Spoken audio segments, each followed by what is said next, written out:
Hi, I'm Joan Chamberlain. I've been a physical therapist and a master manual therapist for over 40 years. Today I wanted to share a really interesting story with you. Many years ago, I was treating a workers' comp patient who was collecting workers' comp disability, and when you do that, you have to see an orthopedic surgeon every month. And so over the course of these 3 years plus, he had seen an orthopedic surgeon every month. And the orthopedic surgeon would, send him to chiropractors. He had sent him to an acupuncturist. And one of those orthopedic surgeons sent him in to see me.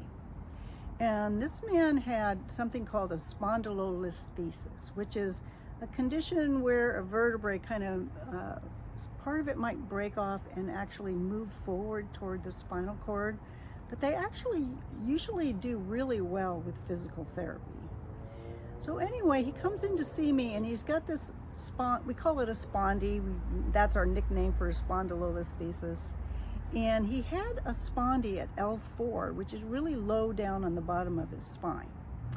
And he came in to see me, and I did my regular little physical therapy evaluation where I'm looking at all the neurological signs and strength and joint motion and all of the stuff that physical therapists do. And when I was evaluating him, all of the information I was collecting was telling me that his symptoms were coming from L2, not from L4, where his spondy was. And so I started getting kind of excited, and he was like, what? And I'm like, your symptoms are coming from L2. They're not coming from L4 where your spondy is. And, he said that what had been happening to him is that every time he went and saw a new practitioner or an orthopedic surgeon, they would look at his x-ray and say, you have a spondylolisthesis at L4. You have to have surgery. That's the only thing that's going to help you. And what they didn't do is do a very thorough evaluation. Year after year, orthopedic surgeon after orthopedic surgeon and the chiropractor and everybody missed the fact that his symptoms were coming from L2 and not from L4.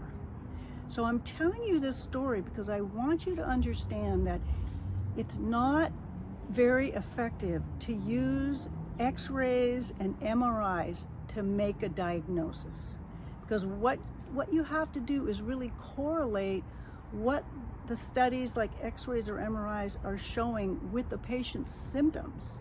And I mean, we're talking about an orthopedic surgeon every month for 3 years. We're talking about chiropractors and other practitioners. All they did was look at his x-rays and say, you have to have surgery. So I started treating him. I leveled out his pelvis. I treated L2. We got his core nice and strengthened up. In a month, his pain was gone. In 2 months, he was back to work.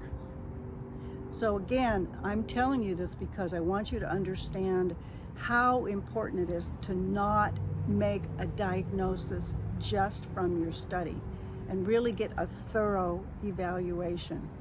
And another thing is that you also want to bring in things like what the patient's general health is and how their gut is functioning, and you need to look at it in a really holistic way, the way that functional medicine looks at pain, because pain can really be affected by inflammation. And so when all of those other health issues are happening, can really increase inflammation and other issues that can really contribute to your pain as well.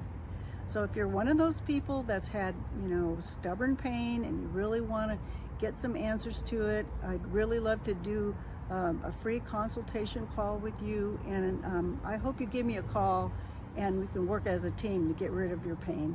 Okay? All right. We'll see you soon.